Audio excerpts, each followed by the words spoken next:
очередной раз будет представлен Великий Чайный Путь.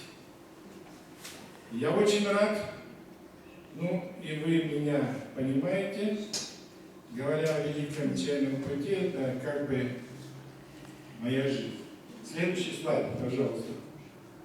Вот эта книга, вы все ее видите. Я думаю, в ближайшее время все ее прочитаете, ознакомитесь. Кратко. Историческая карта на Великом Чайном Пути, Москва, 25 год, 680 страниц, 580 цветных карт иллюстраций. Это фундаментальный научный труд по архивным материалам и новизной подходов к реальному историческому процессу.